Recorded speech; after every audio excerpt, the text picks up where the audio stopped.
Welcome, everyone, to the December 15th, 2025 meeting of the Housing and Homelessness Committee. My name is Alec Militek, and I am the chair of the committee. Tonight, we are joined by Community Coordinator Brian Lafferty. The meeting is called to order at 6:31 p.m.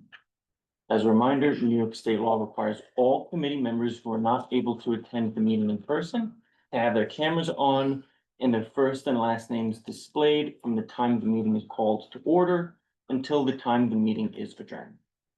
Members of the public who are attending virtually, you may raise any questions or comments that you have through the Q&A feature of Zoom. Members of the public who are here in person, you can raise any questions that you have by raising your hand. If there is time following the committee's discussion, we will field questions from the public.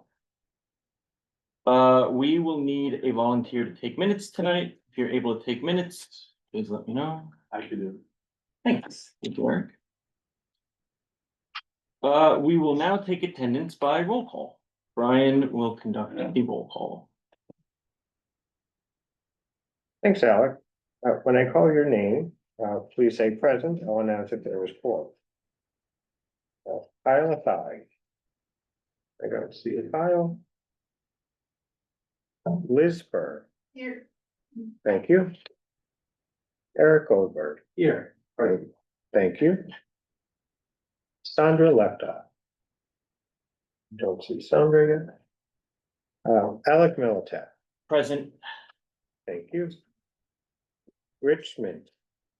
Present. Stephen Perez. Present. Thank you. Will Perry. Present. Thank you.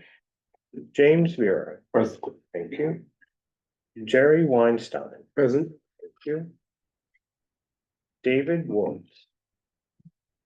Don't see David. Julia Zepp. Present. Thank you.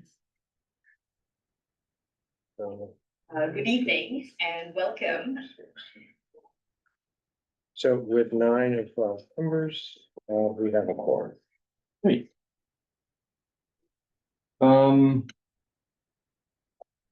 So now the agenda for tonight's meeting was distributed ahead of time by the board office and is reflected on the screen before you. If there is no objection, we will adopt the agenda. Members of the committee, if you object to adopting the agenda, please raise your hand. Seeing no objections, the agenda for tonight's meeting is adopted. The minutes from the November 17th, 2025 meeting are being drafted. I received them earlier today. When they are ready, they will be shared with the committee. In order to conduct an efficient meeting, let's observe a few ground rules. No one may speak until granted the floor.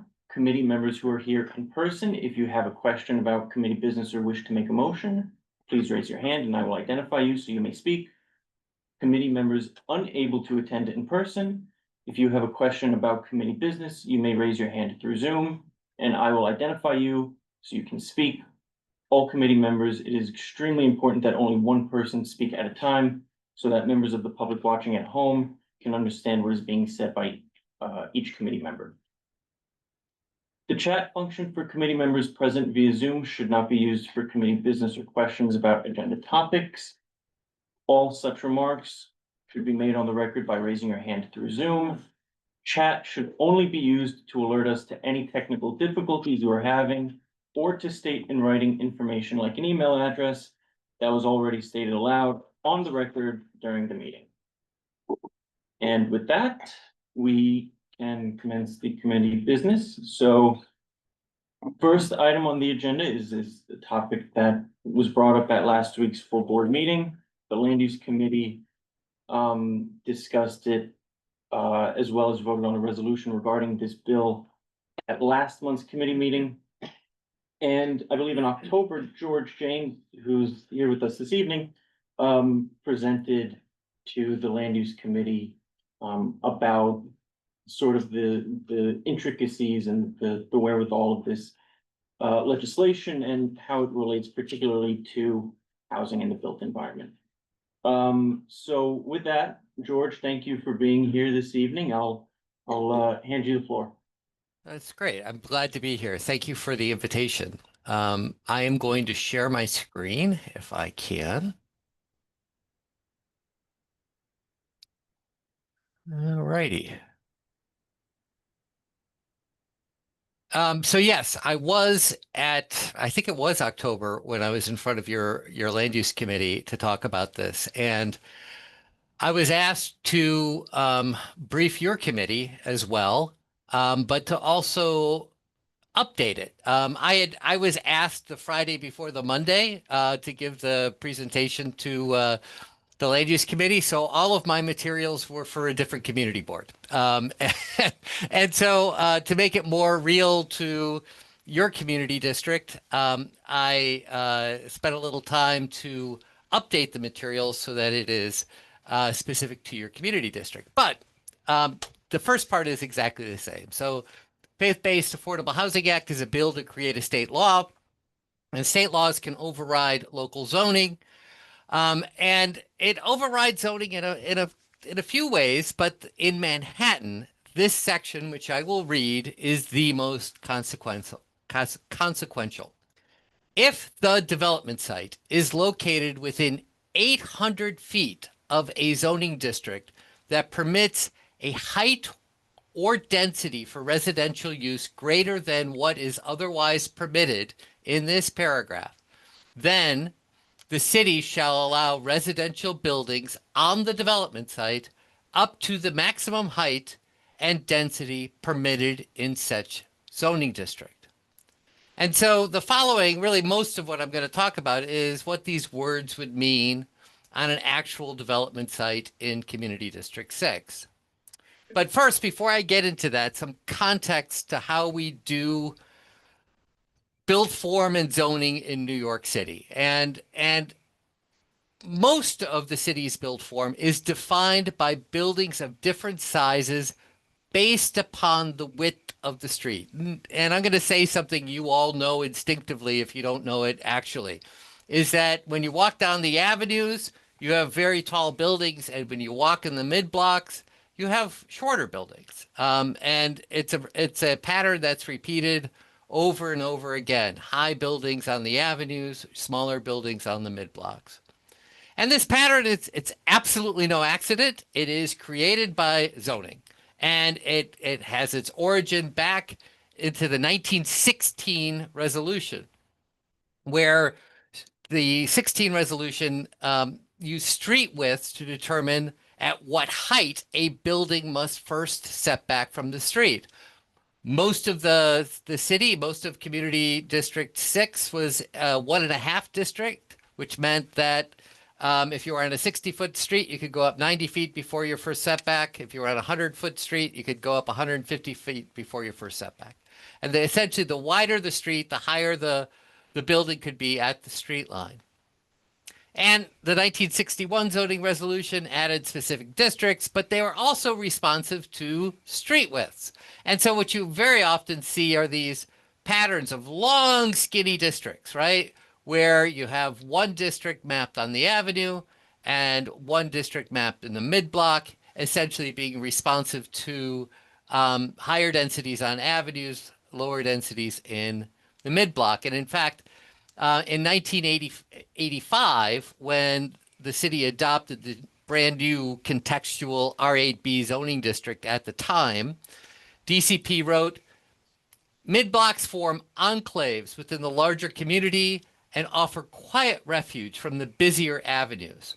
The balancing of high-density zoning on the avenues by low-scale development on the mid-blocks has been a policy upheld consistently by the City Planning Commission." And that was true in 1985, and that is true in 2025.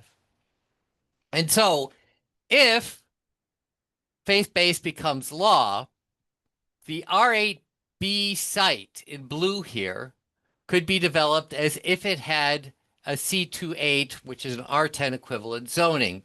But actually, we have this is 3rd Avenue between 28th, 29th, and Lex. And there is this site marked in blue which is a religious institution. It is St. Stephen's Church and the Epiphany School.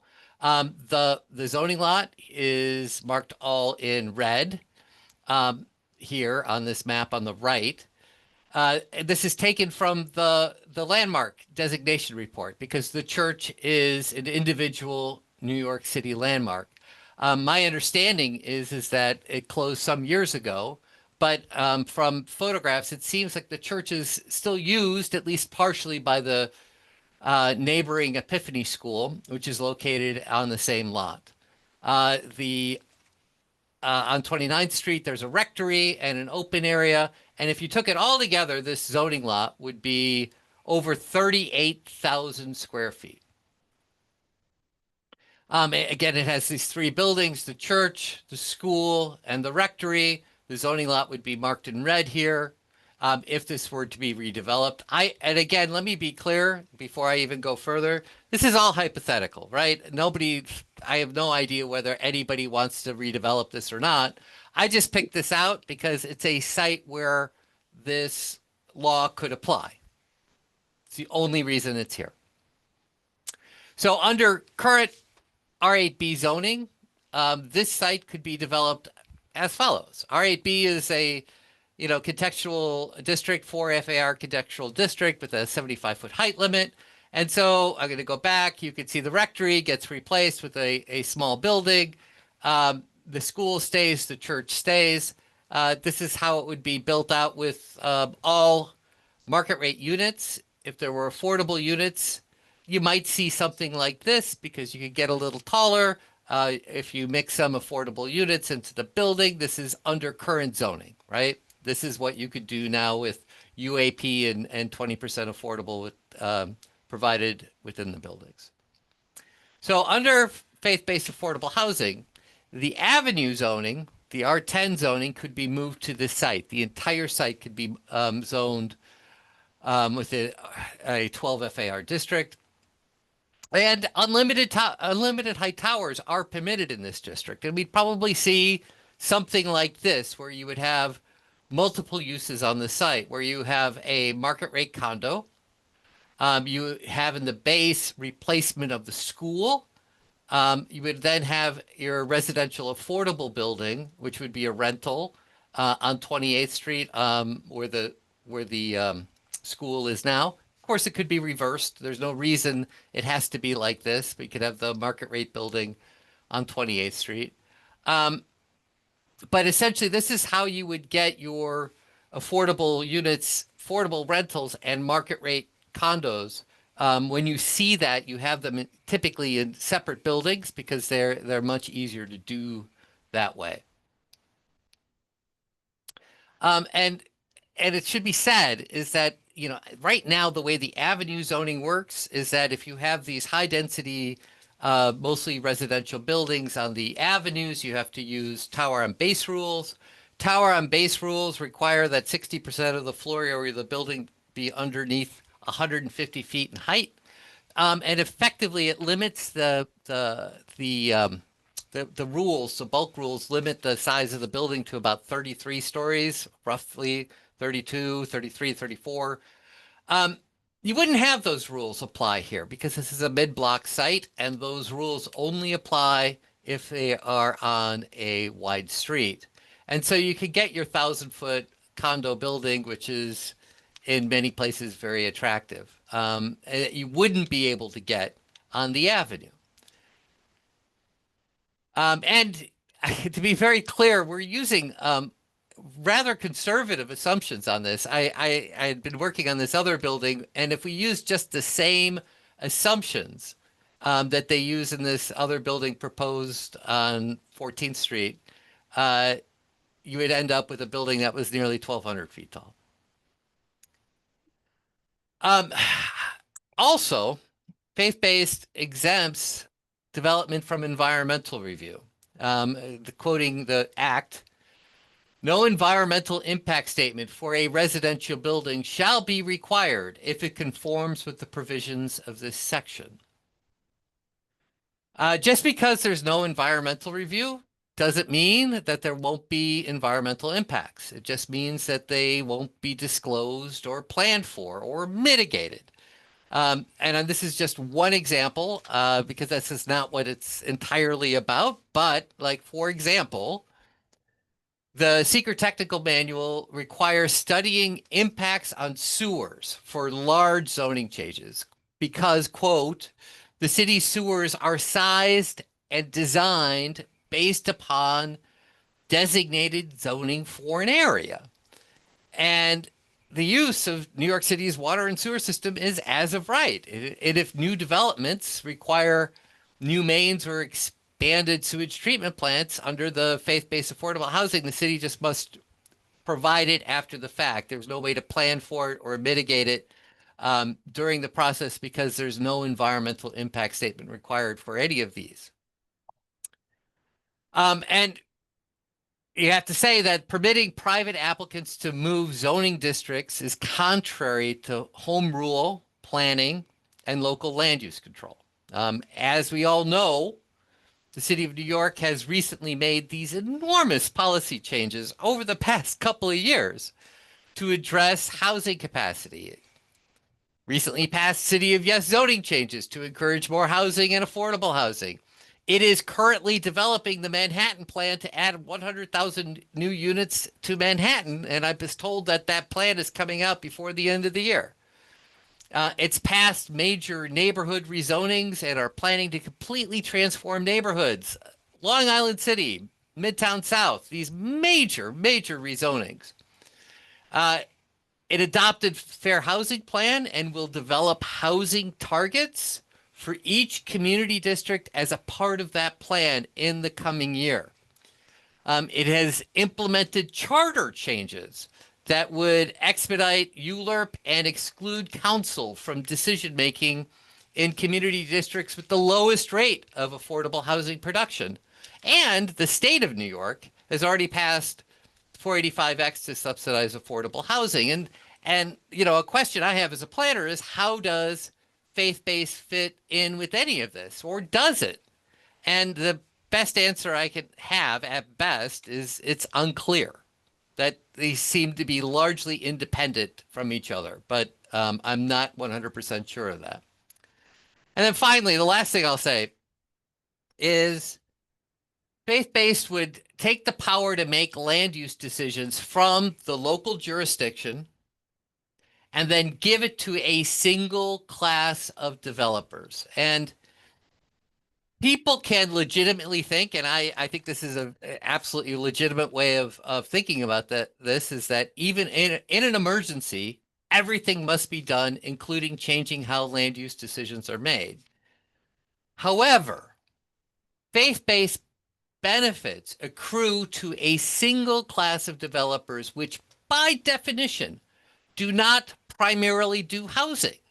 So actual not-for-profit housing developers who currently own land and operate affordable housing would not have the same benefits. They would have to partner with the religious organization to actually use them on the religious organization's land.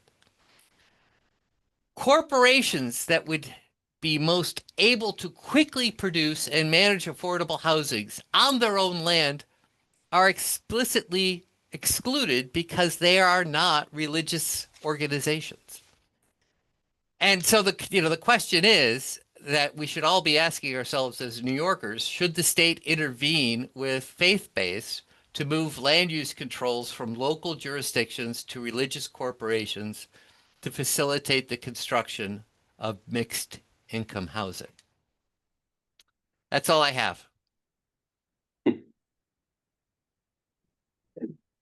Great, thank you, George. Any questions from anyone in the committee? Not all at once. There we go. Steve. I have a question. Sure.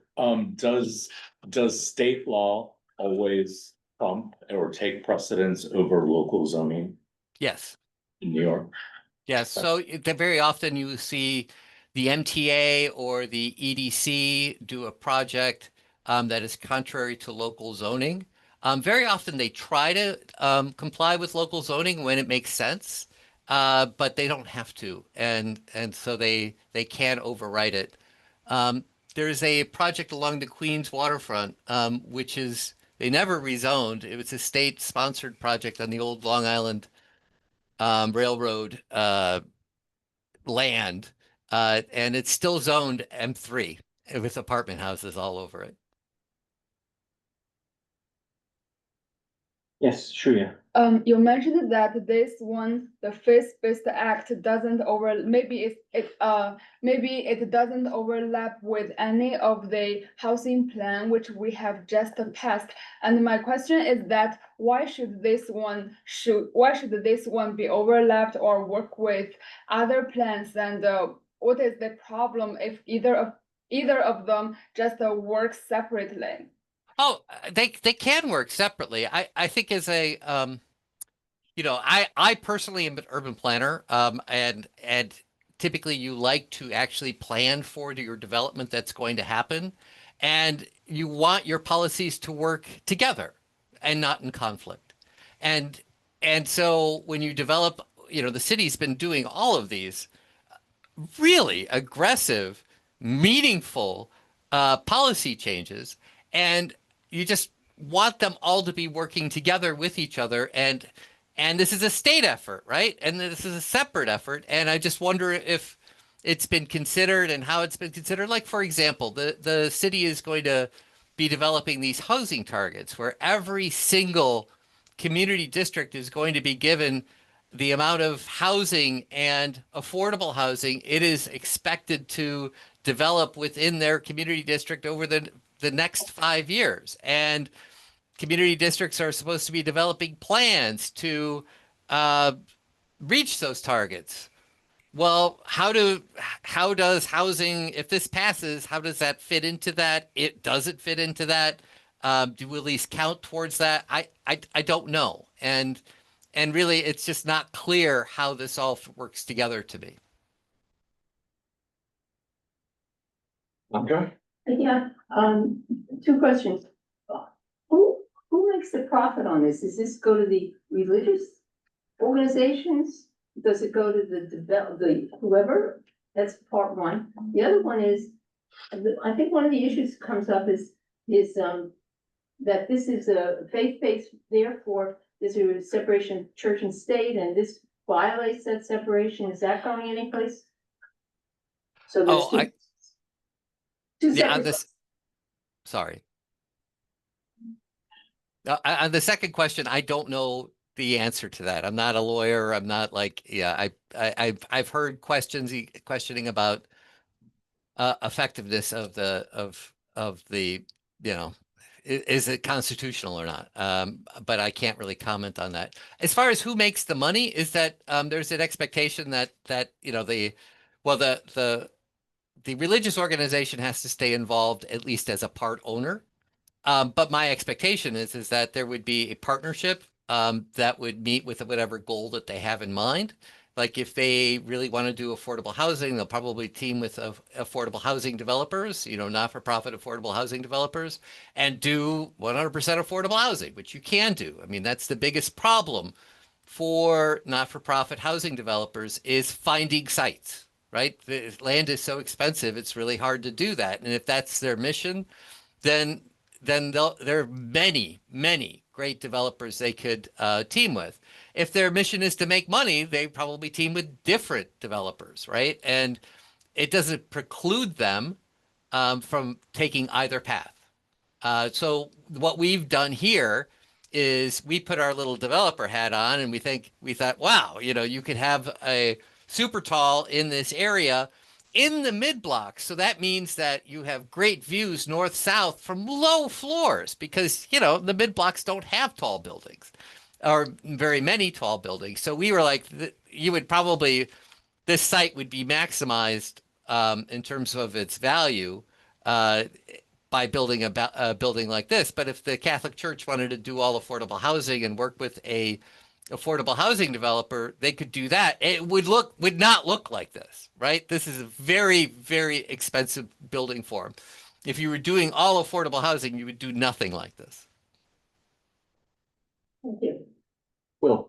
Can you speak to, you spoke to some of the historical and I guess like more psychological reasons for the relationship between street width and building height, but can you speak to some of the more practical reasons as well?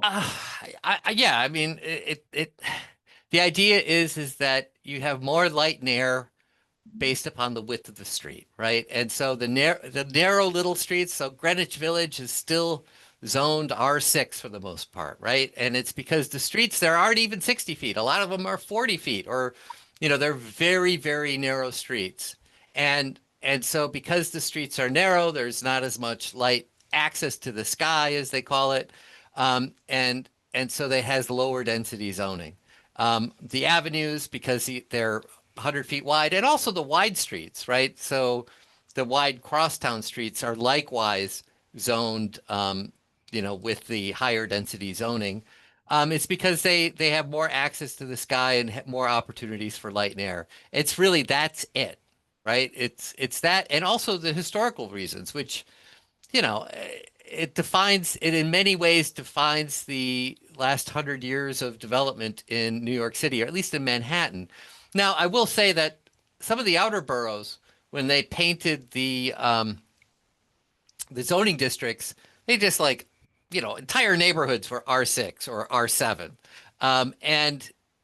And there are some differences in zoning between, wide street, narrow street, but they weren't as finely crafted as they are in Manhattan.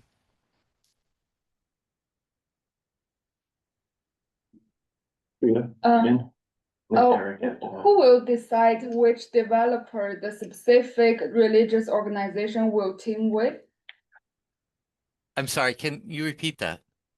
So which party or who will decide which developer will work with this specific religious organization? It would be the religious organization. They own the land. They have all the power. Okay. Eric? Do you have an idea of how many sites there are within CB6 and sort of across the city? Just a rough estimate? Well, that's a really great question. We have not run that query. It's hard to tease out, from the city data, what's a church versus, what qualifies, what doesn't qualify. We have not done that. And there's also a good question of, where do you draw the line? Like, there are some sites which are really great. There are some sites which are marginal, and there are some sites which are like, would you actually do it or not? Right? It's it depends upon the irregularity of the sites, what it's already being used for.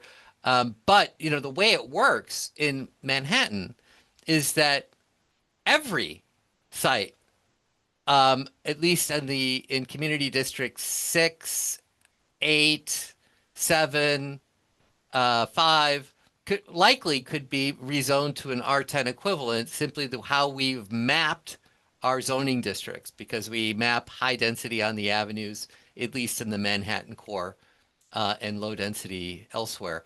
But I mean, honestly, if you're considering this as legislation, that is a question that should have an answer, right? Like, how many sites are we talking about? Yeah, well, I guess just order of magnitude. Would you say it's 10, 100, 1,000? Well, I'll say this, that the Furman Center did a lot of research on this Right. bill, and there's a lot of literature out there. They discovered that of all the faith-based owned lots in the city, Right. 13% of them are in Manhattan. Now, they don't have it broken down by community district, but 87% of all the faith-based owned lots are in the other 4 boroughs. So 13% of where this bill would be essentially effective is in And do you know Manhattan. the denominator of that 13%? I don't know. But Okay. if the Furman Center did it, we could probably get it. Meaning, Yeah, no, they Yeah. do good work, right? I mean, they didn't estimate it. They went back and they calculated it all, right? And Right. so there's a database, is what Alec is saying. And it's not broken, for all we know, 10% could be within community district west, right? We would just, curious order of magnitude. right. Oh, the share of area is 5% actually, and the share of floor area is 18%. It's with the transport. Great. This is I mean, that sounds about 18% sounds high, but Let's- 5% sounds right. Oh, no, you're looking at something different. This is unused floor area. Oh, okay, It's not where it would be applicable. okay. Larry, The real world impact of this would be most felt where there's a religious institution on opposite sides of a 40-foot wide street. So George, could you take us through the look and feel of that 40-foot wide street? Should both of those religious institutions decide to take advantage of this? Well, yeah, I mean, okay,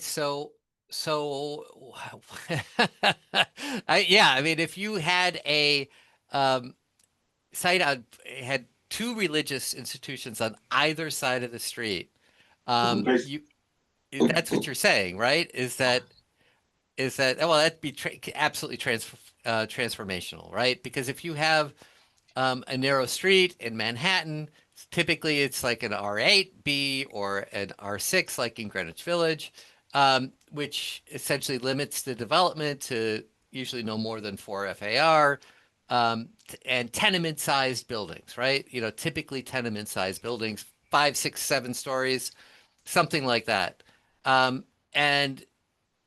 if you were to put unlimited height towers there, which, you know, essentially we don't even have that on the avenues, right?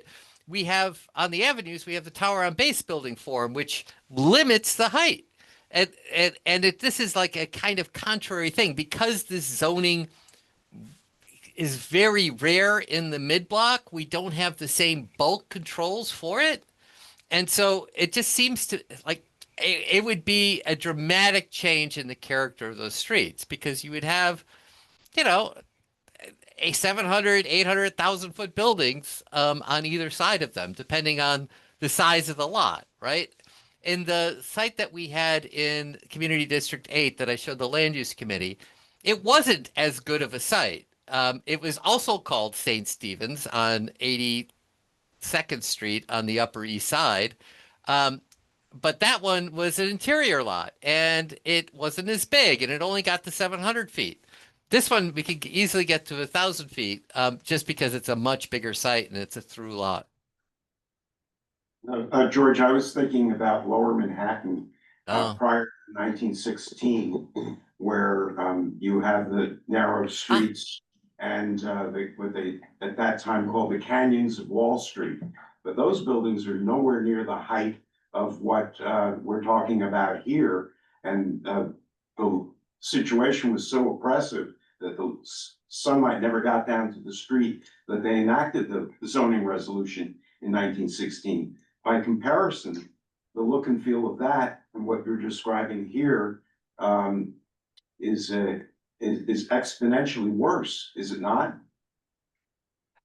I will say a couple things about that. Number one, it could be, but you still have a setback. There is a required setback on these buildings, so you would have that at least 60 feet. There would be a set, or actually it could be higher. It could be up to 150 feet. There could be a base that tall. So you would have a 10-foot setback, okay, which you wouldn't have in an old pre-1916 Lower Manhattan building. And those Lower Manhattan buildings were maximizing area rather than height. So they were mostly office buildings for, you know, the industry at the time, you know, these office workers, and they needed to get a lot of area in. And now what we see, these residential buildings, they're less about area and more about height because the value of these top floors are so high. People try to maximize those top floors. So I guess what I would say is that what you're describing is possible, but I would say that it would probably be a little bit more light and airy as developers try to maximize height to get the most valuable units at the very tip top. James. George, one question, based on your experience, can you have an opinion about the precedent this would set and sort of a breach in the wall of other avenues then that start to filter through in terms of developing tall mid-block buildings outside of faith-based? Oh, yeah. Well, okay. So when that's a very good question, because when a developer comes in for rezoning, one of the first things they do is they say, well, look what's around it. And they put down like all these other buildings that are around it. And if there was a very tall building around it, and they'll point to that and say, see, we'll just be as tall as that over there. And so you may very well get other rezonings that use these as justification for future rezonings. It happens all the time. Uh, Thank you. this is never, when you do something like this, it's a permanent change, right? And you should have zoning that is responsive to the built environment. I'm not saying that that's a bad thing. It is a thing though. It is what happens, and it rightly should happen. It should look at what's around it to see what can happen. George, I have a question, to your point earlier about environmental review. Yeah. So if someone were, because this essentially codifies these kinds of zoning districts and allows these things as of right. However, if a developer, be it affordable housing or for profit, were to seek some other kind of discretionary approval, right? Type 1 action, unlisted action, something like that, that building and that proposal would still have to go through environmental review. Yeah, absolutely true. Right. Yeah. Right. So But it doesn't essentially, it makes these taller buildings as of right, which they currently are in this scenario on the avenues. But if somebody were to seek financing or some other kind of discretionary approval, it would still need to go through environmental review. yeah, but I think it would just be very unlikely that anybody would, because the R10 district of the mid block, I mean, you wouldn't need any bulk variances. I'm I don't think you would need anything that would require for financing that would trigger environmental review.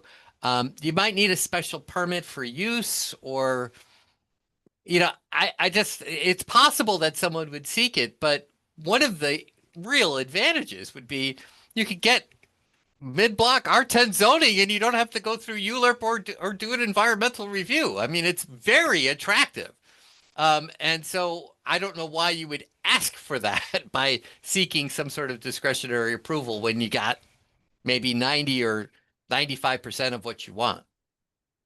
I also want to ask a little bit more, and I appreciate that you really focus this presentation on our community district, but I also want to ask more about the implications that this bill has statewide, right? Because it's state legislation, so it would not affect the city, it would affect the rest of the state. It wouldn't affect every state, right? I think there's certain population thresholds where this would apply, so much smaller towns and municipalities wouldn't necessarily be affected by this.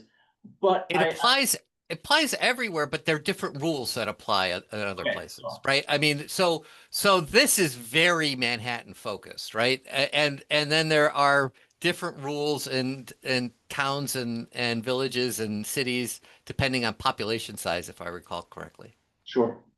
So have you done any comparable analyses for maybe New York City suburbs or even places further Absolutely, upstate? I have not. And let me just say, just from a looking at it, it's nowhere near as consequential, right?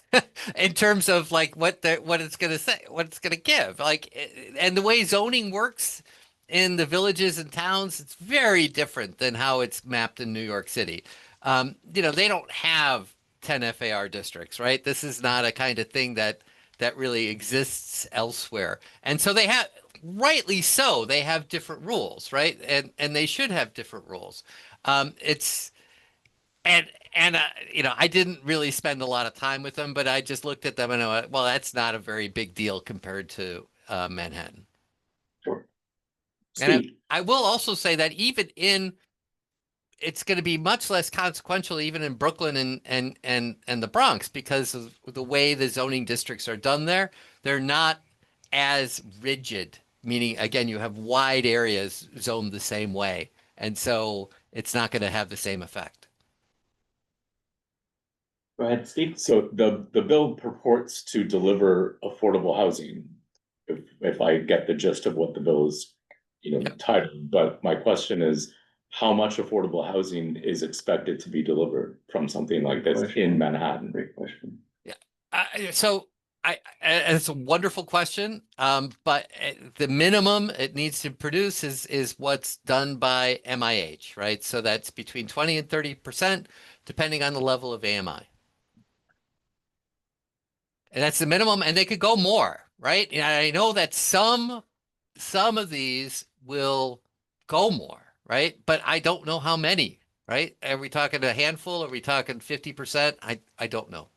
But I think, and that's a great point, George, is that this is a minimum threshold, right? And I think it's also very unique that all of these properties would be owned by religious institutions, which I think are very goal-oriented, and they're very oriented towards certain kinds of missions that seek to provide more supportive and affordable housing for people. And I don't think that you would really need to seek any kind of additional discretionary approvals in order to provide more affordable housing, which you, Would George, not. like, if you Would wanted not. 75% affordable units, it's permissible as of right, essentially. Absolutely, yes. But my sense is, and I've watched the city club of New York, I think that's Yeah. bill, the religious institutions can sell the land, and a lot of them are trying to do that because they're in financial trouble.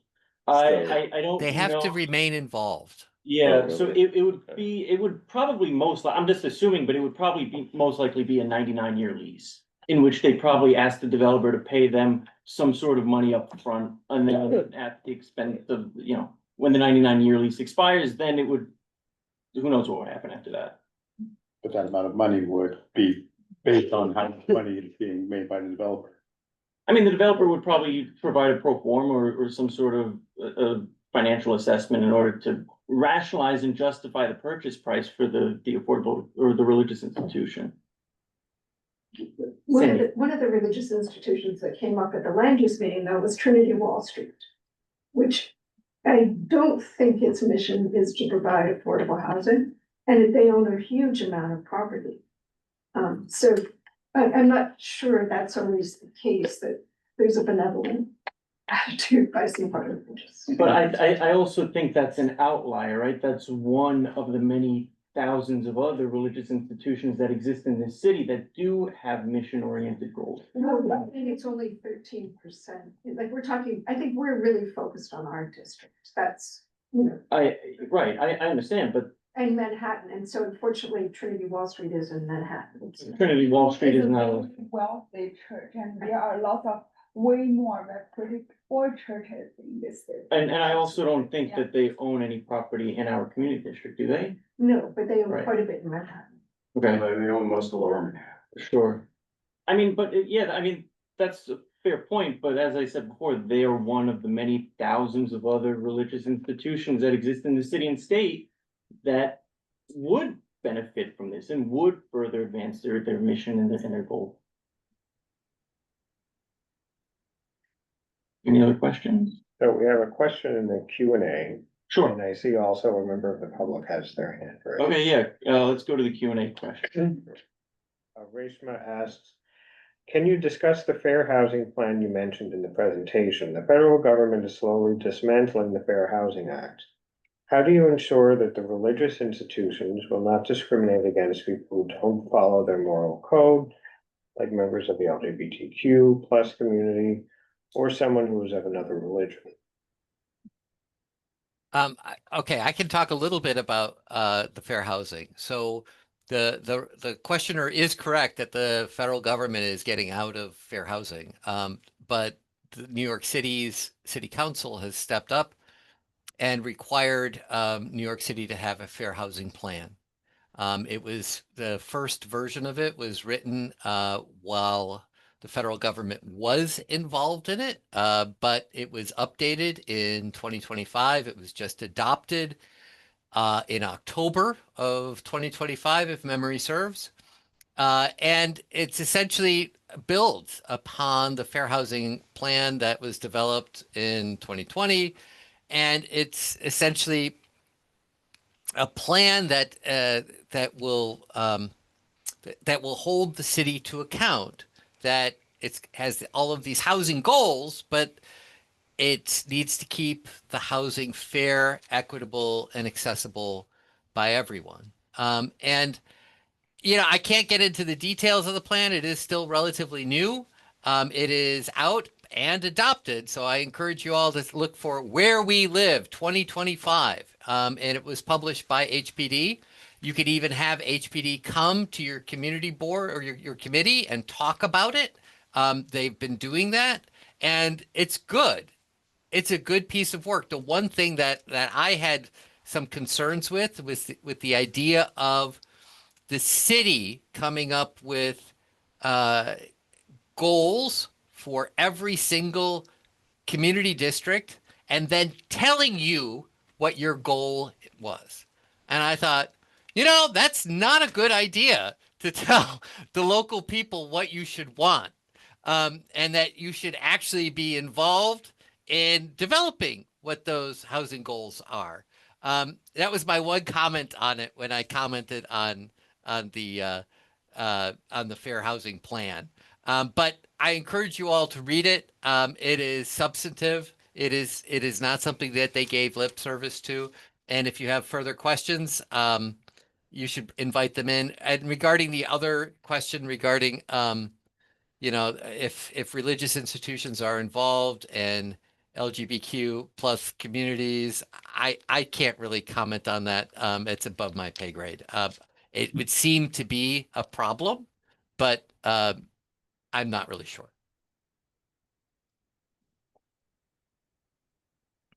And the other, I believe you said we had two questions in the chat, Brian. Well, we have a hand raised, and we also now just have another, question in the Q and A. Okay, let's go to the hand raised first, and then we'll go to the other Q&A. Yeah, it's the same person, but, Okay. is Barrett, if you would like to unmute? Hear me? Yes, we can hear you. Okay, so I guess one reaction that I have just from listening to the discussion, which is so interesting, is when you think about the relationship between the not-for-profit or the religious organization and the actual developer.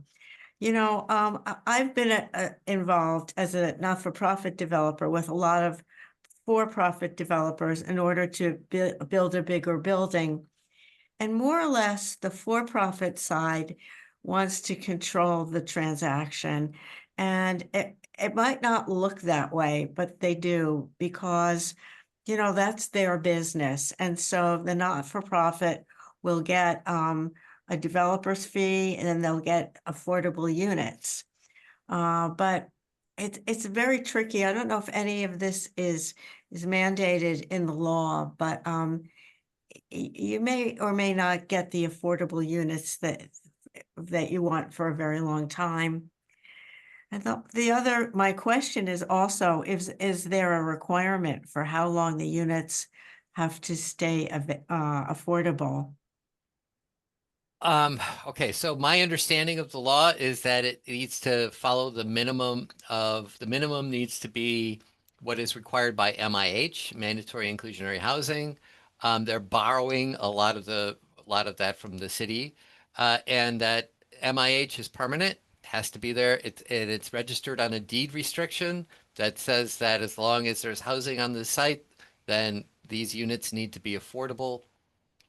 And it's the way the city, gets affordable housing without actually having to directly subsidize it with money, right? They subsidize it with zoning or floor area. So I hear what you're saying about, a for-profit developer is coming in and essentially taking over. That's my experience as well. But if this gets passed and those units get built, they should be there. And they should be there as long as there's housing on the sites, because they'll be required by the deed restriction. Mm-hmm. Thank you. I just wanted to say, Rushma had the answer to my question, which was, but it's statewide numbers. So the estimate was that 60,000 affordable units statewide could. 60,000. So we're talking about a tiny amount of affordable housing. 60,000 statewide presumably means like 10,000 in New York City. Probably a 15,000. conservative, yeah, so maybe, I mean, we're talking about a very, very, very small number of affordable housing. Is there anything in the legislation that prevents the definition of what is affordable from shifting? I don't think so. I think it's like it's borrowing from New York City's MIH, right? It's got to meet that minimum requirement. So I guess it could if you know we change the definition in New York City. I think it borrows entirely from it.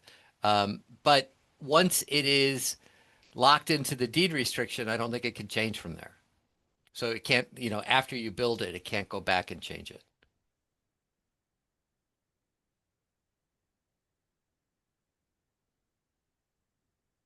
Alec, can I ask a question?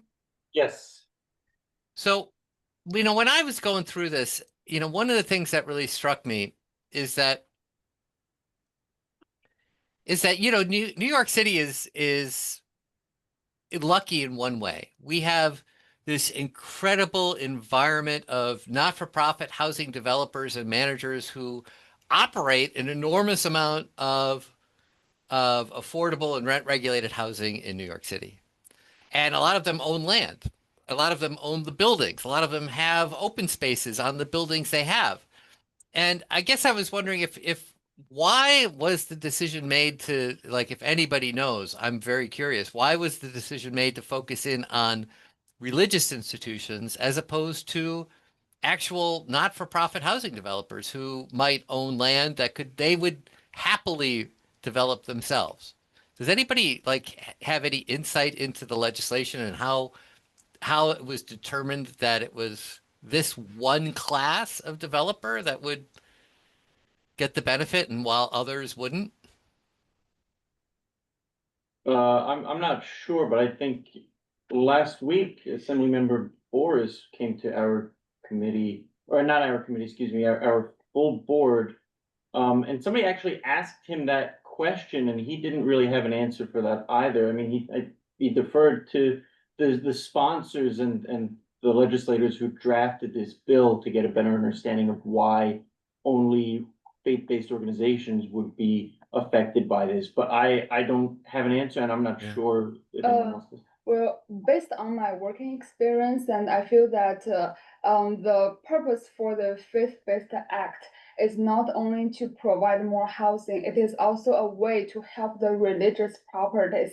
Okay. And because like I'm in preservation field, and in my work, and I have met lots of churches and religious properties, and which have no money to repair their churches, and it is in a pretty poor condition, and the owner struggles a lot to repair the church. And I feel that from this act, it provides the religious properties owner a very good approach to earn some money and to get some tax benefits, and also to use this money to repair the churches, which is very good for them. And I also got the chances to speak with some of the church owners, and lots of them are actually pretty happy with it, and they are in Bronx, and it is not in high density area, and they have land to build more housing, to build more affordable housing. And actually the owner was looking forward to this opportunity to get some money to repair the very, very poor church. Otherwise they couldn't get money, and it has been in pretty bad condition for more than 3 years, and the paint was peeling off badly, and it was pretty bad. Yeah, I think that's a key point, is that a lot of these faith-based organizations, their congregations are shrinking and they're starting to make a lot less money, I think, through congregants than they had in the past. So I'm sure that they do need the however many thousands or millions of dollars it would take to upkeep and maintain their religious institutions, but as far as why they were singled out over the inclusion of other non-for-profit or community-based organizations, I'm not And sure. also, I was also thinking about this question because I have no idea about the specific data that how much land or how many lots the religious organizations own compared to other nonprofit organizations. Maybe it is a vast majority of the lands owned by nonprofit, and it is a pretty big proportion, and that's why they focus on this side. But I'm not very sure about the data, and I don't have the data. It's just my guess. Yeah, I mean, according to the Furman Center, religious or faith-based organizations own less than 1% of all the lots in New York City. But you don't have other data about how many lots other nonprofit corporations No. Yes, Sandy. And sorry, George, what is it about this bill that allows that church in the Bronx to build that they couldn't do now? Why couldn't they develop now? Well, they can develop now. I mean, depending on their zoning, if they're not in an M district, right? They can develop now. What this does, it allows either to, the moving of the more favorable zoning district 800 feet. So if you have a better zoning district, meaning higher density, or if you can also, if you're in a very low density area, you can go up to, I think, what is it, 2 or 2.4 FAR. So they have different ways of benefiting from it. So the specifics do matter. What the zoning district is, what zoning districts are nearby. And it's all going to be site by site and how this benefits the different organization. And I guess that's maybe another thing that I also find curious is that some sites are going to like hit the jackpot, right? Simply because they're close to very high density zoning districts, whereas other sites are going to be like, this doesn't help me at all. or the benefit is small, and it really is very, very site specific. And it makes me, somebody wrote this bill and somebody knew that, right? And so, why is it that it's being developed this way that it benefits some so much more than others? I don't know the answer to that question. There's also a lot of faith-based organizations that might not even take advantage of this, right? Absolutely true. There's countless that we may not even know of who might see this in 20 years and say, well, I'm not going to develop my vacant lot or my empty school for housing. I don't need it. Absolutely. That's true. Yes, Jerry. Are there any safeguards, George, from a Trinity devouring the small penniless churches? I don't know. I don't know. I don't know of any safeguards in the bill. I don't know, whenever you develop legislation or policy, it's like, how is it going to work in practice on the ground? Like, none of us know. We can all speculate. None of us know how it's going to work. Mhm.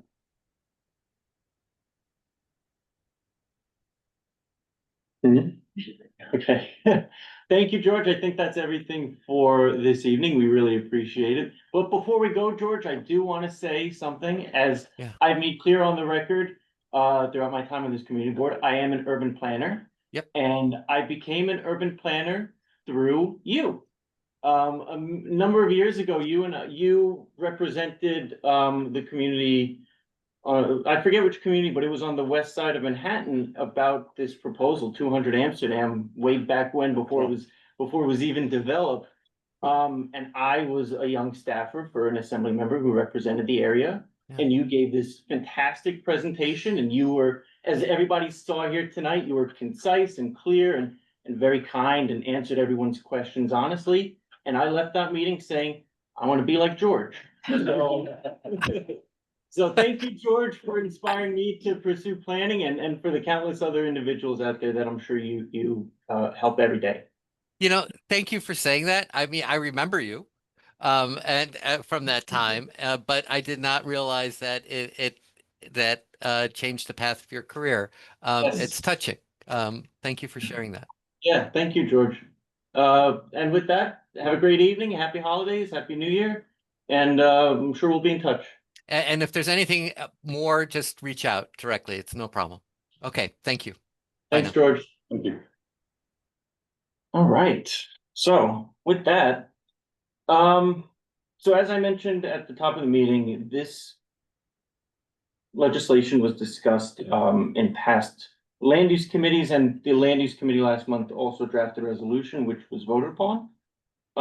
They asked that we vote on it and that we take an opinion on this matter. I will say, I think that the resolution, I prepared a whole speech tonight about my feelings on this resolution, which I won't read because I'm sure it's gonna take a lot of time.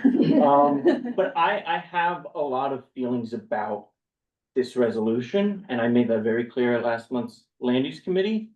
Generally, I think that this is a good, not perfect bill. And I don't think that we should vote in opposition of something like this, which will develop underutilized lots, vacant lots, parking lots, not only in Manhattan, but throughout the city and the state, because in absence of developing these properties, they will just sit either underutilized or vacant. So that is my feeling on the matter. I saw Eric had his hand up first. No, thank you for sharing that, and I agree wholeheartedly. I think there should be a yes and. Right. That we need development in this community. We talk every meeting, everywhere about access to housing. And bills are not perfect, but this continues you down the path of building. This is very limited in scope.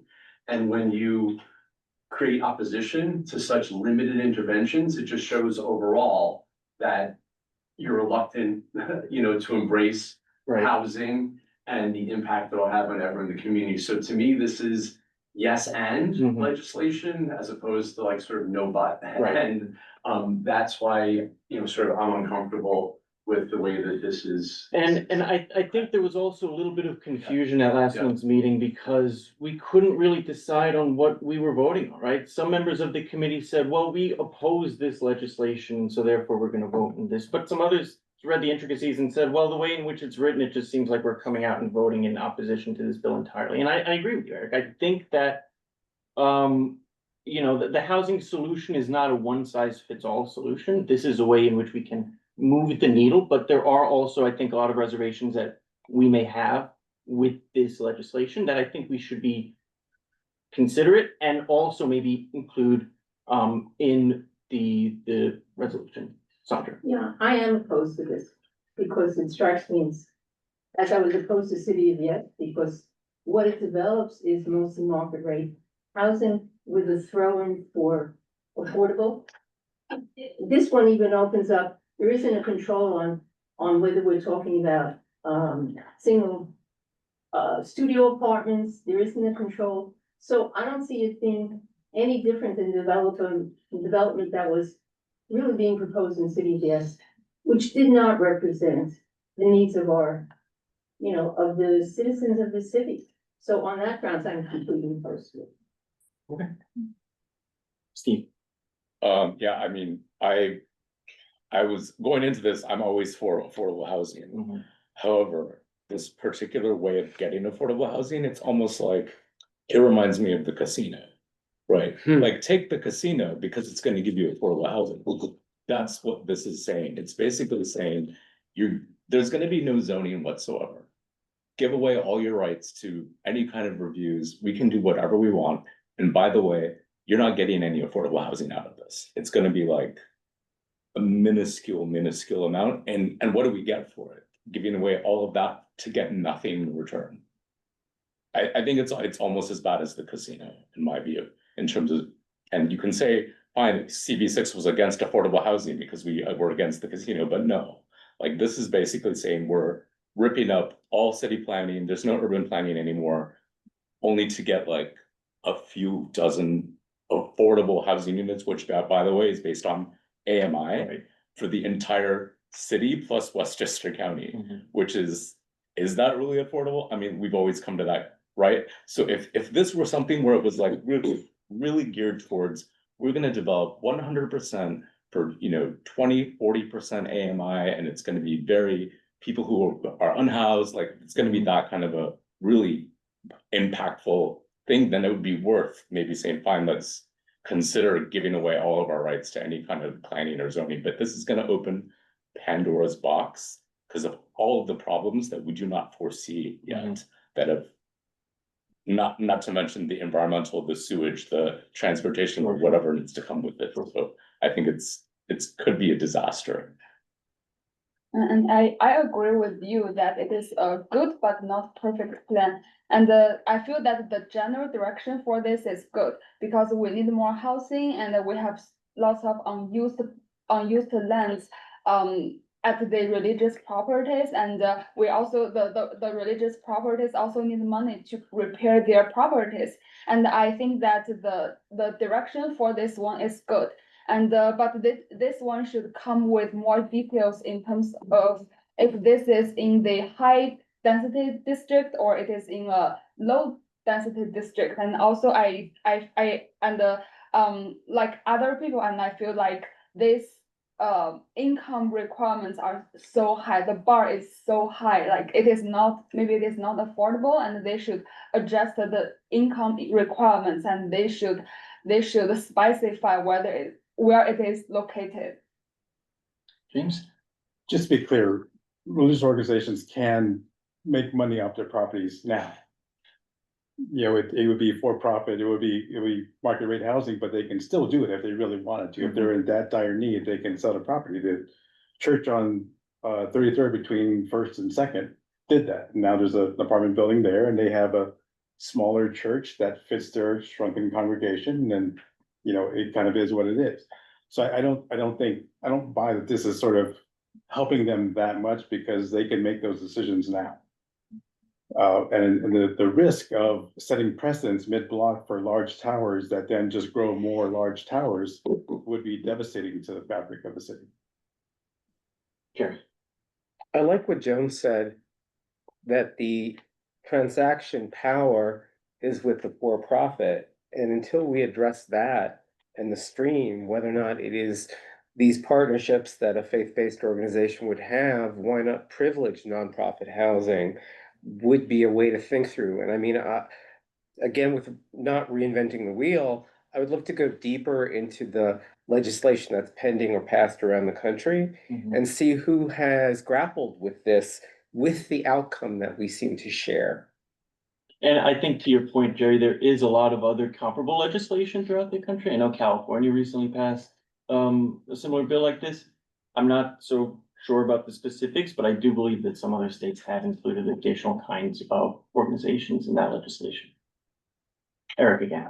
Just one quick comment, just if we want housing built, we have to change the view we have of what's acceptable. And the idea that you can't have large buildings mid-block, I don't know, I have no problem with that. Like, I agree. Build a big building mid-block, right? Like, it's fine, I walk down the same street, the corner, not just like this idea that the zoning laws actually have much thought behind it. I'm sure it is. It's like hundreds of building, like one item on top of another that goes through like a dense political process to come to some like consensus. But at the end of the day, like, we all recognize we're in a crisis, and we're gonna sit here today and say, don't build. I That's, at least for me, This my building is problem. in the middle of the block. What, I mean, to say we want housing, but not in a resident, to say we want housing, but not on this block, right? Or to say we want housing, but not across from a park is like, is akin to saying, not in my backyard, right? So I agree with you there wholeheartedly, Eric. Will? Yeah, I agree. I think in general, I think it's more supply is a good thing. More supply helps with affordability. More supply is a good thing. I think, and I'm also not too insulted by higher density mid-block. I think to me, the biggest thing, and I think this is kind of everybody's point, is it's okay, not perfect, is the biggest problem I think was on George's last slide, which is, I don't think it's good policy, like picking winners and losers and why this only applies to religious-based institutions, or why this doesn't apply to all nonprofits, or it doesn't take a broader look at, other zoning requirements or how we could upzone better and those types of things. I think that's the bigger problem, and I wanted, there are also things in this particular resolution that I don't, Right. that don't make sense to me, which is maybe like a separate point, but I think that's my view on it, and I don't know where that, I think it really depends on the wording of the resolution. And I agree that I don't think we should take at least I would have to think about it more on a personal level, whether coming out in a straight support or a straight against on the actual legislation itself, but Right. I think the bottom line is more supply is a good thing. Yeah. And Agreed. and yeah, not picking winners and losers. Sandra, and then Liz. Of course, I would argue against it more ways. The more we have, the more we're gonna get affordable housing. If you increase the supply, certainly what we've seen is not reduced cost of housing, it's going up. And we know we're losing the lowest income population in the city. Doesn't matter what we're building if we don't build it for people who need it. So we're building it for the wealthy. And it was very clear from what he showed, and if you want to talk about where we live, that's gonna be for the wealthy. And that's an ethical and moral decision to think about. So you're not meeting the needs of this population. So to throw in 20%, and it's not even that, at an AMI that people can't afford, then it's a myth to say, don't worry about it, we're building housing. You're building housing for the wealthiest people in this city or who are coming to the city. And think about that for themselves. That's it. Liz? Two things. One, I agree with what she said. I think from our previous review of what's gonna have a better impact. The lower AMI, affordable housing for our lowest income will have benefits for all income levels. But the only benefit to people at the top, it won't have as much of an impact on a lower income resident. So I do think we have to consider that. My other thing was, I don't remember, I wanted to talk about last week at the full board meeting, Boris, I think, was asked the question about why is this only about faith-based? What about these other kind of interest groups? And I think his answer was something along the lines of, I am interested in these other ones too, but the faith-based one is the one that's gotten passed now and basically never thinks. Oh, I think that's right, actually, yeah, that's a good point. Yeah, he said you don't really say no to bills that have already been passed, but they're, and maybe it's just for whatever reason, easier to get the faith-based one passed, but did have interest. And said, yes, we must support other kind of nonprofit initiatives, et cetera. I think that's a good point, and yeah, I think that is pretty much what he said. However, the status of this bill is that it has languished in the committee. And so I think probably what he was saying is that this is advanced far enough to a point where they probably just might not be able to amend it at this point. But yeah, to that point, this has not come before the governor. This has not even come before a full vote at the state legislature. It is still languishing in the committee. And now that the year is over, our state legislators or whoever introduces this bill next year would have to reintroduce it. Sandy. I mean, one thing, in our bylaws, it says we speak through our resolutions. So if we want to have a really meaningful discussion about, about this bill with our elected officials, we do need a resolution. So I think that's one of the reasons why this has come up. I totally agree that there's probably good aspects to it and bad aspects to it, but we're not gonna really have a voice unless we pass something. And there are also two local elected officials who do co-sponsor this, one in the assembly, one in the Senate, as well as Mayor-elect Mamdani is also co-sponsor currently in the assembly. I will point out, I was telling Alec, I went to something where, luxury housing, newly built, big building, 20% affordable. The luxury housing portion, 15%, it's 15%, they have 50% vacancy. The affordable section, full. So here's a case where they built, Too much. well, it's not working, right? People don't wanna live there because it's too expensive. So yes, it's more housing, but it's empty. Brian, can you scroll up to the top of the? Sandra? Yeah, and are there also legislatures in the state that are opposed to this. So we can get a Yes. balance picture, because that would be fair to hear both sides of it rather than just You- those who are in favor of it. You can't be listed as somebody who's opposed to a bill, right? You'd have to like vote against it when it comes before the full Senate or Assembly. But I looked at this bill last night and there were several members of the committee when this was in the Senate committee who did vote against it. And I will say that also there are a lot of towns, municipalities and counties throughout the state that have also released press releases, right? Sometimes at the discretion of the county executive or maybe a mayor, who have made their opinions clear on this matter. I'm just saying, if we're gonna speak to or want to represent the Senate, the legislature, we really should have both sides. And that's what that, the video I thought was so helpful because you were hearing both, you heard the complexity of the issue with it. So that's what I was also. But, and the other part is, where are we in this? Why are we discussing it now? Where are we going with this? So, I mean, the discussion is interesting, but what's our goal? Our goal is to be able to speak to our elected officials. Mhm. To have a voice in potentially developing this or how it moves forward. That's the goal. And it sounds like it's been locked in committee for a long time. Is there some reason to think it's becoming active in some way that there's some activity about it going on? I think it's more the fact that both of our elected officials support it. We need to know why Right. and what, if we can have any impact. And I don't recall when this first came up. We first It's probably been around discussed this, but the bill has been for a while, but I think we as a committee have first discussed this back in October, right? Or maybe Yeah. even the month before. Okay. Are we having a conversation about the? Yeah, I mean, resolution? I'll defer to like the committee that we have here. Personally, if we were to vote on this now, I would vote against it. But I've also made clear that I think we as a committee and many of us have reservations about the bill itself. I think it sends a bad message to vote on something that makes it easier to build housing. And I'll also remind people that faith-based housing organizations, as I mentioned before, do provide homeless services, and we are a housing and homelessness committee, right? So it's kind of like a double whammy here, in some respects.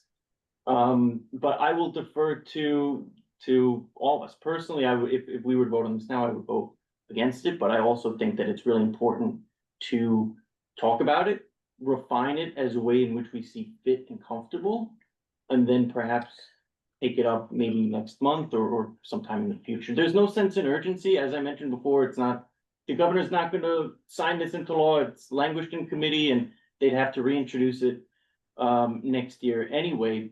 And as Sandy mentioned, we would speak to our local electeds through the decision that we make in this resolution. And just a process question. So you say land use already voted on this, which Right. means we will see it at full board? No, No, we would have Or- seen it at or last what? week's full board. What does it mean that land use voted on it? it means that And the land use developed this, but they brought it to the housing committee because they realized that the housing committee has an equal voice in the decision. And So so- I would say if it doesn't have to be voted on tonight, and if there's any revisions that would be made, it will just go back to land use with the revisions. Oh, sorry, so did land use vote on it? They did. Okay, that's. okay, And yeah. so if we were to vote on it, and Sandy, correct me if I'm wrong, if we were to vote on it, the full board would vote on it next month. No, but I guess your point is that often if land use approved it, then the full board would vote on it regardless. That's what. But that's not the point here. The point here is that this committee gets to review the resolution and revise it. No, but we're asking still, regardless, I'm saying like if this resolution passed land use, does it then go to full board? No. No. Why not? Because we exist. They decided to send it. They to- decided. Okay, no, I didn't understand that. No, I understand. Yeah. No, if we did it, That's what I'm saying. They sent it to us. Right, okay. Will? Have we, or maybe, and I'll go back and watch land use, but did we or they identify any faith-based organizations in our district to talk to about this? Oh, maybe we can invite one of them to come to our? I mean, it'd be kind of funny, I think, to email every faith-based organization in our community district and say, are you gonna develop housing Yeah, on your vacant lot, right? I think it'd be something We that should've- if we did some research and maybe found some, like the Archdiocese of New York or something, if they came out and voted in opposition. to this. That's more. what Yeah, I'm I saying. think I'd be interested in if there's anyone in our district who has already come out in support of. I'm not sure. Can't believe- I mean, I know that this, that there are a lot of faith-based organizations that have supported this. And they've been public about their support. And I think we could do some research and find which ones might overlap with our community district and maybe ask them to come in or even ask their opinions and maybe some sort of written question and answer, kind of like how we got with the local electeds. It's a good idea. Yeah, that's fine. Liz? Yeah, that was gonna be one of my questions, if we could get some numbers of what's the maximum opportunity here for our district. And also clarification, this only means faith-based organizations that are mid-block, right? So nobody on the corner. No, it's all faith-based. Oh, it's all faith. Well, Yeah. and I think it doesn't stop somebody from coming into the district, buying, a Sure. faith-based organization from buying land within Right, the right, right. district and then developing that, right? So I think that's a problem. Church. But that's why I'd be interested, you know, when thinking about speaking on behalf of our district, I'd Right. be interested in if somebody came to us and said, you know, Sure. yes, this is game changing for us, then I'd want to know that. Yeah. Did land uses resolution have any caveats? This is their, or this is Yeah. our resolution. So whatever's here is what was voted on by land use. Was there any conversation in land use about why they emphasize Mitchell Lama? Gary, do you know why we included Mitchell Lama? Well, the question is why not Mitchell Lama? That was a big omission, which, the city has, and the state have neglected. And, many Mitchell Lamas have, voted themselves, out of the program. It's one of the problems with how that law was written. So, the devil is in the details with regard to these religious institutions. Any reason why not emphasis on other programs though outside of? No, Mitchell Lama? it is a concern that when you write legislation, if you don't get it right, you're gonna lose the thing that you thought you created, and that's what happened. Mitchell Lama is probably far better than this, in the view of the land use committee, as a model for creating affordable housing.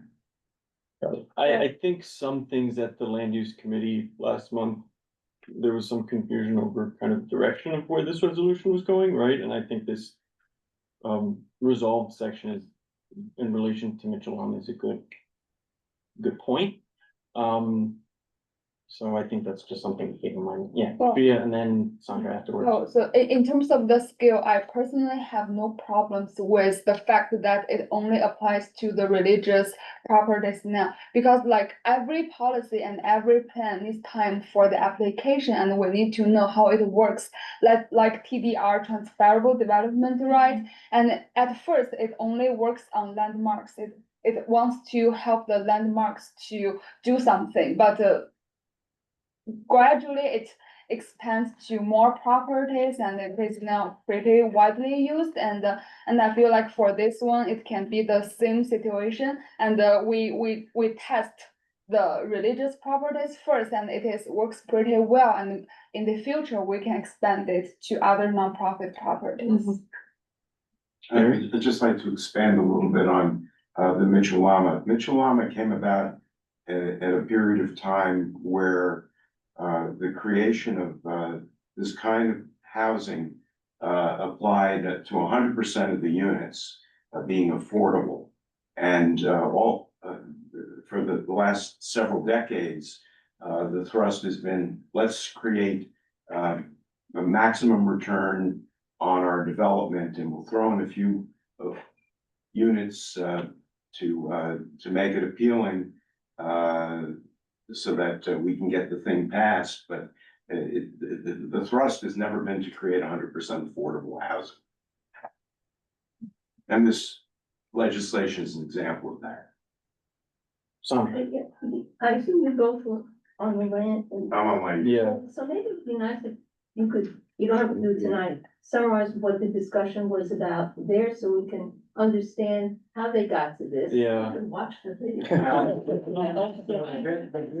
That's Okay, really no, the video has a very fulsome discussion, Yeah. and the Is thing it about 2 hours? if you listen to Tanya Artis, who brought up the issue of the Mitchell Lama. Yeah, In I'm not particular. sure it's good, but yeah, the rest. But her thrust throughout the whole discussion in gearing it to the word affordable Yeah. and saying we're really, and she wanted to even expand beyond just the housing, but living in the city is difficult to define as affordable.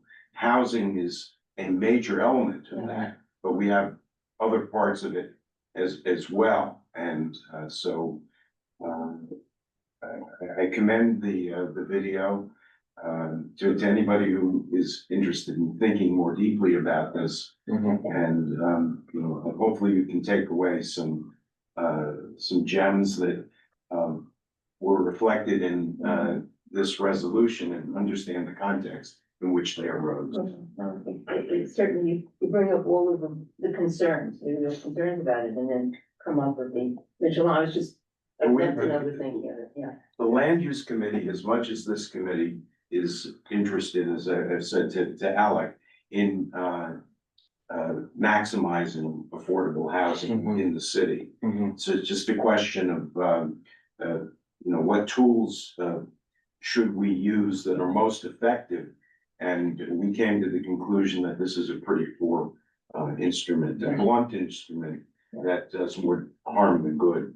And it plays on faith-based, oh, there's too many, you know, the whole religious aspect, you know, the building of the churches. You know, too. nobody's mentioned the prosperity gospel. There are many religious institutions these days.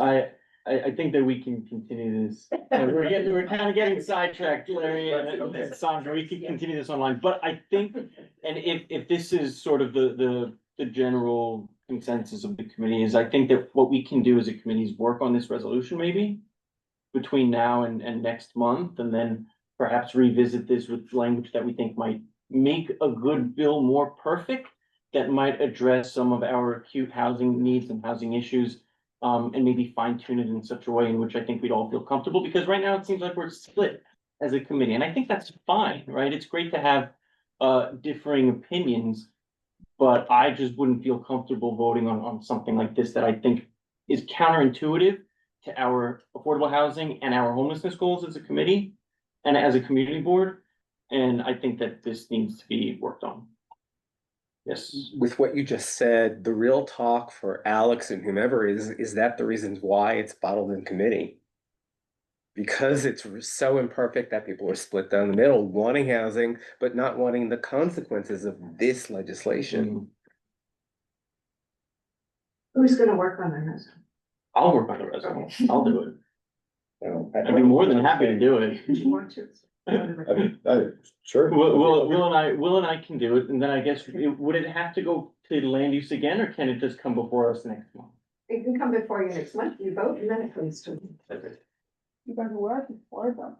I'm sorry? We're before them. They will be next week. No, I think they're actually canceled. That's right. Yeah, So it would be, yeah, so we would take it up on January 20th, whenever we're meeting next, and then the land use committee would have time next week the following week to vote on. Yeah, and I just want to say, Rachel put in the Q and A that the reason it's just faith-based organizations is because they have been advocating for it. There's a national movement to use lands owned by religious institutions for housing. In California and other states have passed a similar law.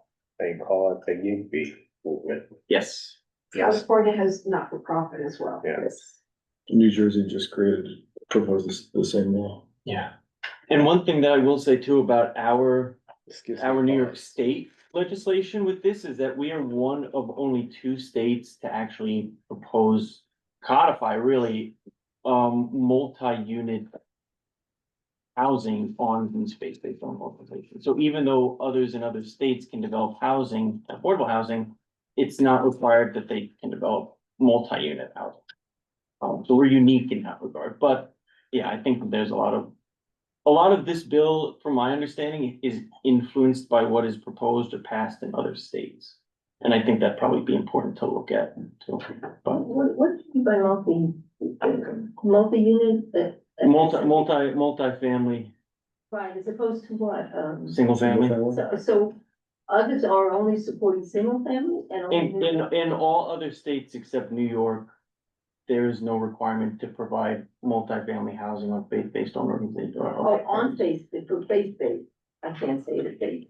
They can build up a lot of single family homes. They can basically just build single family homes. Oh, and so New York restricts it, New York requires multifamily multi, for where it's faith-based, or Yeah. any. For this bill. for this For bill. this bill, oh, okay. Yes. Yeah, okay. This bill would require multifamily, and it's one of the only ones in the Okay. country that is proposing that. Oh, and so there's a whole movement in this country to be supportive of these faith-based initiatives This is one of several legislations in the country. across the country. Yeah. Oh, I don't know. I know California, Maryland, Oregon, Yeah, the Washington. Furman reports goes. into Yeah, some there's depth. probably like at least half a dozen. Okay, Yeah. thank you. So Sally, just to be clear, that New York is the only state that's requiring apartment housing? Yeah, I mean, that's the way to put it. Yeah. New York and South Carolina, according to the Furman Center, but South Carolina's hasn't passed yet, apparently, but we are one of two states. Very interesting. Anyway, all right, so I think that the conclusion here is that Will and I and whoever else would be interested can work on this resolution as we see appropriate. Try to tailor it so that the language is a little bit more conducive to what our goals are as a community board and to what we would request out of this legislation and through our legislators, and then we can revisit this at next month's community board meeting where we will vote on it. And then we can go from there. Okay, sounds- Some people are pretty rejected, and do we need to vote for if we want to have a resolution for appropriate but need change? Because I have heard that some people. That would be a Sandy and a Brian question. Do we vote on whether we would want to amend this resolution? Do we need to bring a resolution? We don't need to vote on whether we need to amend a resolution, right? We could just amend a resolution and then vote on the amended resolution at the following. Okay, Yeah, yeah, okay. either people are in favor or they're opposed. Yeah, I mean, that's just me trying to read the room as best as I can. If people disagree and wanna vote on it tonight, feel free, but I think it's pretty split in terms of how we feel about this. So you'll be bringing something in January? Yes. Okay, and can we also have further discussion apart from the resolution you'll introduce? Oh, yeah, no, we will be able to talk about it, the bill and whatever other faith-based housing act things we want to next month, as well as the resolution. One thought I had, without going into any details, that another thing that occurs to me is you have folks like Keith Powers leaving city council, running as a housing advocate for next year, and a discussion with him would help us go beyond this vacuum of would he be interested in supporting a better version of that as a newly minted member of the Assembly, for example. Yeah, good, that's a good point. Okay, so I think we're kind of in agreement here about what to do with this. So moving on, before we get too bogged down with the residents. Thank you, everyone, and this was a really great discussion. So with that, we can move on to the second agenda item, which is the continued discussion of our housing survey. So Sandra, I will pass it off to you. If you can keep it brief. I'm working with, someone from CB7, I think we discussed that anyhow, but we are reaching out to, Radar now, which is an organization with data, which works with, as a civic or group to help people like us get the data and housing that we're trying to get. But there's a second one, which is called Radar, in which they really protect the hopeless here. It's quite a challenge to try and get to the data we're looking for. And so they apparently will collaborate, or I'm hoping take over the actual collection of the data, work with us on what the housing picture in our community and CD7 at the moment looks like, right? And I think you had already seen the list of all of our categories. I hope you got that, right? That went off as a, did we send that to everybody, the list of the categories we're working with and the goals? All right, so we're just really working off of that, and I'm gonna stop because I think we really did so much tonight. We did not meet with any other community boards since we last met as a committee, but we have been advancing the work that we've been doing, and I think we're making some good progress. Yeah, I think, well, we're making progress and reaching out to maybe a support service to us. And hope is really good. This is the groundwork, and then to reach out to a couple more community boards. So that's where we're up to. Great. Stop it at that. Great. Item number 3, Chair's Report. So we have a new member joining us this evening. Steve, welcome. We're happy to have you. Old and new business? Anybody? Jerry, actually, yeah, Jerry has a great one. Just On the top. taking us in a little, slightly different. There is an article written in New Yorker with Errol Morris, Lewis. Intro 407 requires co-op boards to inform folks who failed their test and were rejected for a reason. So I would, perhaps I'll send this on to staff to share it with you. I just think it's interesting that we have a practice of discrimination, and it would allow more people to be held accountable if their explanations seem iffy. So that's all on that. And it's before the city council with the pressure of the end of year. Right. Yeah, if you could share that with Brian, and then if Brian could share that with the rest of us as some reading material. Great. Any other? Liz? Yeah, I had a question. I know at the beginning we talked about the minutes from last meeting, Mm-hmm. but the minutes from the meeting before that also hadn't been approved, Oh, I thought I approved. or we didn't vote on them, or. We don't need to vote They're not on there it. because I looked for them to figure out what had happened Did at I? previous meetings, and they're not there.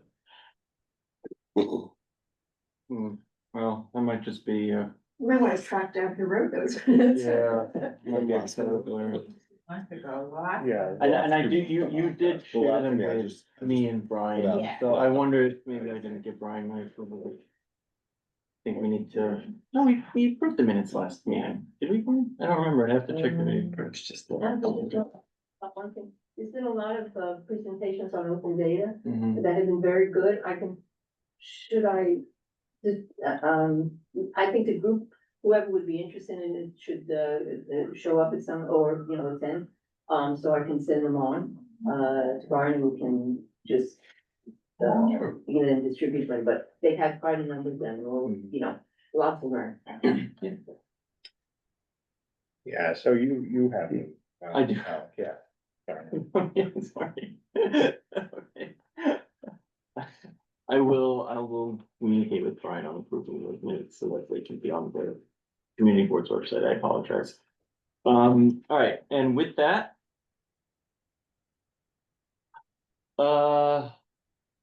If there are no objections, we will adjourn the meeting at 8:09 PM. Great. Thank you, everyone. Happy holidays. Happy holidays. Yes. Figured out which part of the housing we said, I have not, no. I've been busy. But you have Thanks. what you have experience in? Like if you have any kind of like data research, mapping experience, or like writing experience. Yeah. Oh, that'd be really helpful. Yeah, you could just send me like a short, like, sentences with your. Yeah. Oh, Yeah. We are working. That's about 6 hours. Share their No, we're working with community board judges data. And we are working with another organization called Data. Oh, oh, yeah, yeah. And we are working with them to get. And they, I didn't expect all of them. Yeah. I'm not sure, I'm just taking the lead on that, so I'm not sure how it's been, but. There really hasn't been much research into that so far. It's about. The other thing that came is you guys gloves. I think that's, I think it's a good, that's. Which is, you know, I'm careful about lights, obviously. You can't. And like housing overnight from, well, if I were going longer than 2 miles, I would definitely be wearing more. I know the chart there just not changed. No, Right. eliminate.